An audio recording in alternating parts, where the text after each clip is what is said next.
Yo mga idol, kumusta? Mandragma Sports TV nga pala. Ating pag-usapan, Barangay Ginebra may bagong bigman at Scotty target ang kampyonato ngayong Governors Cup. Pero bago na nga yan, kung bago pa lang sa aking channel, huwag mong kalimutan mag-subscribe at click ang notification bell para like kang updated sa tinitest upload pa natin. So matapos nagwawagi ang kupunan ng Barangay Ginebra laban sa kupunan ng Blackwater Busing sa naging rematch, talagang napaka-intense pa rin ang nagiging rematch ng ating Barangay Ginebra at Blackwater Busing. Magandang laro na nga ang pinatunayan ng ating Barangay Ginebra. Masasabing ito na nga ba ang mas maganda, mas matibay pa ang nagiging teamwork ng bawat laban ng ating Barangay Ginebra.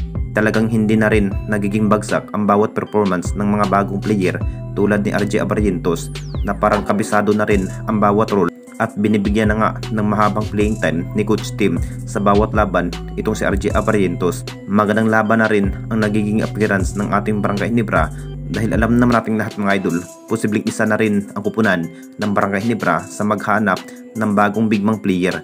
Kunin na nga ba ito ang nasabing player na si Troy Rosario mga idol sa naging sinabi nga ni Troy Rosario matapos natalo sa kupunan ng Blackwater Busing? Talagang pinaplano na rin ni Troy Rosario na mapupunta sa kamay ng ating Barangay Ginebra. Naging pre-agent na nga ang isang Troy Rosario sa Blackwater Busing. Talagang pinatunayan na nga na may chance pa rin na mapasa kamay itong si Troy Rosario sa kupunan ng Barangay Ginebra. Hindi na rin pumirma ng bagong kontrak sa Blackwater Busing. Talagang may possible pa rin sa kupunan ng Barangay Ginebra talaga ang kanyang bagsak kung sakaling ito na nga ang magiging desisyon ni Troy Rosario. At dito na naman tayo sa isa pa nating balita.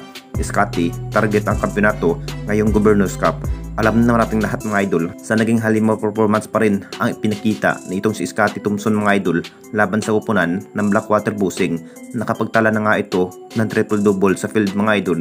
At hindi na rin nakapaniwala itong si Cedric Belfield mga idol sa angking galing at husay itong si Scotty Thompson. Tanggal angas nga ang nagiging bawat laban itong Blackwater Busing mga idol. Mas maganda pa ang nagiging bawat play ng Barangay Ginebra. Nagkasunod na nga ang nagiging bawat panalo. Masasabing maganda pa ang nagiging combo ng ating Barangay Ginebra at si Scotty at RJ Abarrientos na nga ang nagiging umipinsa sa bawat laban. Ito na nga ba ang kinahihintay ni Scotty Thompson mga idol na makuha ang magiging malaking panalo dito sa ating liga?